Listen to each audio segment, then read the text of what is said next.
Translated from the Chinese, Taisho Volume 14. Number 475. By John R. McRae, 1947–2011. Chapter 3. Disciples. At that time the elder Vimalakirti thought to himself, I am lying sick in bed. How can the world-honored one, he of great sympathy, not take pity on me? Knowing what Vimalakirti was thinking, the Buddha immediately told Ururaputra, go visit Vimalakirti and inquire about his illness. Ururaputra addressed the Buddha, world-honored 1. I dare not accept your instruction to go inquire about his illness. Why? I remember once in the past, when I was sitting in repose beneath a tree. At the time Vimalakirti came and said to me, O Ururaputra, you need not take the sitting in meditation to be sitting in repose. Sitting in repose is to not manifest body and mind in the triple world, this is sitting in repose. To generate the concentration of extinction while manifesting the deportments, this is sitting in repose. Not to relinquish the Dharma of enlightenment and yet manifest the affairs of ordinary sentient beings, this is sitting in repose. To have the mind neither abide internally nor locate itself externally, this is sitting in repose. To be unmoved by the 62 mistaken views yet cultivate the 37 factors of enlightenment, this is sitting in repose. Not to eradicate the afflictions yet enter into nirvana, this is sitting in repose. Those who are able to sit in this fashion will receive the Buddha seal of approval. At the time, world-honored one, I simply listened to this explanation in silence and was unable to respond. Therefore, I cannot accept your instruction to go inquire about his illness. The Buddha told Mahamaudgalyayana, you go inquire about Vimalakirti's illness. Maudgalyayana addressed the Buddha, world-honored one, I dare not accept your instruction to go inquire about his illness. Why? I remember. Once in the past, I had entered the great city of Vaisali and was explaining the Dharma to the retired scholars of a certain neighborhood. At the time Vimalakirti came and said to me, O Mahamaudgalyayana, when you explain the Dharma to white-robed retired scholars, you should not explain it as you are now doing. In explaining the Dharma, you should explain according to the Dharma. The Dharma is without sentient beings because it transcends the defilements of sentient beings, the Dharma is without self because it transcends the defilements of self, the Dharma is without lifespan because it transcends birth and death, samsara, and the Dharma is without person because it eradicates the threshold between previous and subsequent moments. The Dharma is permanently serene because it extinguishes the characteristics, the Dharma transcends characteristics because it is without conditions, the Dharma is without names because it eradicates words, the Dharma is without explanation because it transcends discursive thought and reasoning, the Dharma is without the characteristics of form because it is like space, the Dharma is without hypotheses because it is ultimately empty, the Dharma is without the sense of personal possession. Because it transcends personal possession, the Dharma is without discrimination because it transcends the consciousnesses, and the Dharma is incomparable because there is nothing to match it, the Dharma is divorced from causation because it is not located in conditionality. The Dharma is identical to Dharma nature because it inheres in the Dharmas, the Dharma accords with suchness because it is without anything that accords with it, the Dharma abides in the actual because it is unmoved by the extremes, the Dharma is motionless because it is not dependent on the 6 types of sensory data, and the Dharma is without past and future because it is constantly known abiding. The Dharma concurs with emptiness, accords with the absence of characteristics, and responds to inactivity. The Dharma transcends good and ugly, the Dharma is without gain and loss, the Dharma is without generation and extinction, and the Dharma is without refuge. The Dharma surpasses eye, ear, nose, tongue, body, and mind. The Dharma is without high and low, the Dharma abides constantly without moving, and the Dharma transcends all practices of contemplation. O Mahamaudgalyayana, with characteristics such as these, how can the Dharma be explained? Explaining the Dharma should be without explaining and without indicating. Listening to the Dharma should be without listening and without attaining. It is like a magician explaining the Dharma to conjured people. One should have such a mindset in explaining the Dharma. One should comprehend that the faculties of sentient beings include both sharp and dull. You would do well to be without hindrance in your knowledge and vision. Use the mind of great compassion and praise the Mahayana. Remember to recompense the kindness of the Buddha and do not cut off the three jewels. Thus should you explain the Dharma. When Vimalakirti explained this Dharma, 800 retired scholars generated the intention to achieve anuttara samaya bodhi. I lack this eloquence. Therefore I cannot accept your instruction to go inquire about his illness. The Buddha told Mahakasyapa, you go inquire about Vimalakirti's illness. Kasyapa addressed the Buddha, world-honored 1. I dare not accept your instruction to go inquire about his illness. Why? I remember once in the past, when I was begging in a poor neighborhood, Vimalakirti came and said to me, O Mahakasyapa, you have the mind of sympathy and compassion but are unable to apply it universally. You have abandoned the wealthy to beg from the poor. Kasyapa, while abiding in the Dharma of universal sameness, you should proceed in sequence in your begging. It is because of not eating that you should practice begging. It is because of the destruction of one's physical integrity that you should take that lump of food. It is because of not receiving that you should receive that food. You should enter a village with the idea that it is an empty aggregation.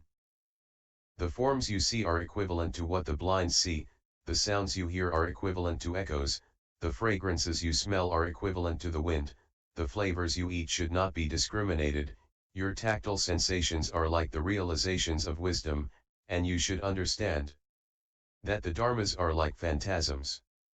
That which is without self-nature and without other nature originally was not burning and will not become extinguished now.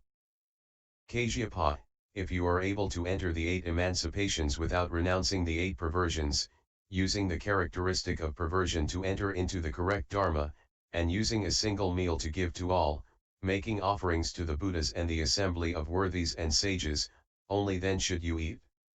To eat in this fashion is neither to have the afflictions nor to transcend the afflictions, it is neither to enter into concentration nor to arise from concentration, it is neither to abide in the world nor to abide in nirvana. Where there is charity, there are neither great nor small blessings, neither benefit nor harm. This is the correct entry into the path of Buddhahood, without relying on the Sravaka vehicle. Kasyapa, if you can eat according to this understanding, then you will not render void the charity of those who feed you. At the time, world-honored one, the explanation I heard was unprecedented to me, and I immediately generated a profound sense of reverence for all bodhisattvas. I also thought, this householder's eloquence and wisdom being as they are, how could anyone who hears him not generate the intention to achieve anuttara samaya bodhi? From now on I will never exhort anyone to undertake the practices of Sravaka or Pratyekabuddha. Therefore I cannot accept your instruction to go inquire about his illness. The Buddha told Subhuti, you go inquire about Vimalakirti's illness. Subhuti addressed the Buddha, world-honored 1. I dare not accept your instruction to go inquire about his illness. Why? I remember once in the past, I entered into his home to beg. At the time Vimalakirti filled my bowl full of food and said to me, O Subhuti, if you are able to be universally same about eating, then the dharmas are also universally same. If the dharmas are universally same, you should also be universally same about eating. If you can practice begging like this, you may accept the food. If, Subhuti, you refrain from eradicating licentiousness, anger, and stupidity, yet are not equipped with them, if you do not destroy the body, yet accord with the single characteristic, if you do not extinguish stupidity and affection, yet generate wisdom and emancipation, if you use the characteristics of the 5 transgressions to attain emancipation, without either emancipation or bondage, if you do not perceive the 4 noble truths, yet do not fail to perceive the truths, neither attaining the results of becoming a stream enterer. Srotapana, and so on, nor not attaining the results, neither being an ordinary unenlightened person nor transcending the state, lit. Dharma, of ordinary person, neither being a sage nor not being a sage, accomplishing all the dharmas yet transcending the characteristics of the dharmas, then you can accept this food. Subhuti, you should only accept this food if you can neither see the Buddha nor hear the Dharma, nor the six teachers of heterodox paths, Puranakasyapa, Maskaran Gosaliputra, Sa.Jayan Veritiputra, Ajitakesakambala, Kakuta, Katyayana, and Nirgrantha who were your teachers, following whom you left home, so that at the defeat of those teachers you were also defeated, then you can accept this food. If, Subhuti, you can enter into the heterodox views and not reach the other shore, abide in the 8 difficulties and not attain the absence of difficulty, identify with the afflictions and transcend the pure dharmas, attain the samadhi of non-contention, if all sentient beings generate this concentration, if the donors do not name you their field of blessings, if those making offerings to you fall into the 3 evil destinations, if you join hands with the host of Maras and make them your co-workers, if you do not differentiate yourself from the host of Maras and the sensory troubles, if you bear resentment toward all sentient beings, if you revile the Buddha, denigrate the Dharma, and do not enter the Sangha, and if you never attain extinction, if you are like this, then you can accept the food. When I heard these words, world-honored one, I was bewildered and did not understand what he had said. I did not know how to answer.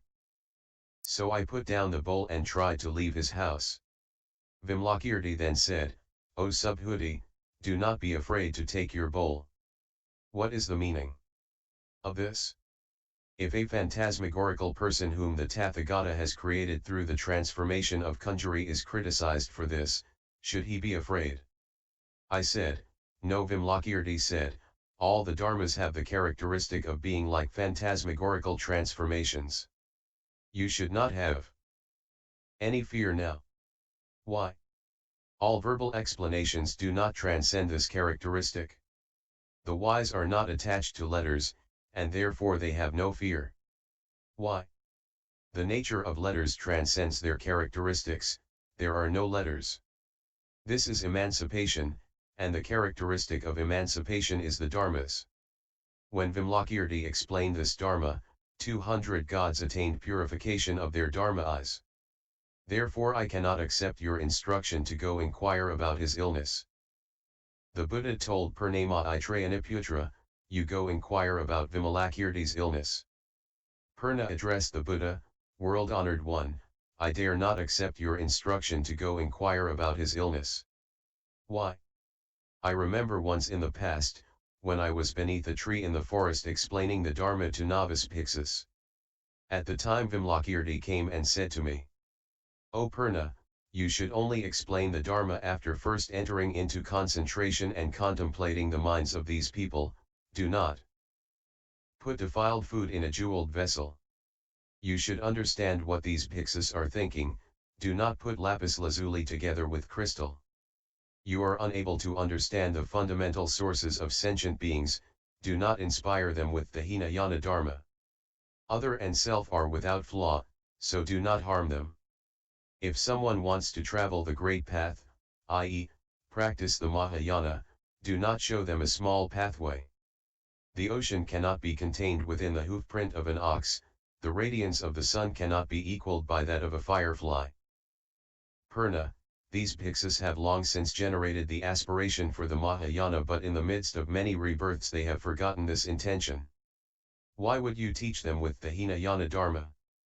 When I consider the Hinayana, its wisdom is as minute as a blind man's, and with it you are unable to discriminate the sharp and dull faculties of all sentient beings.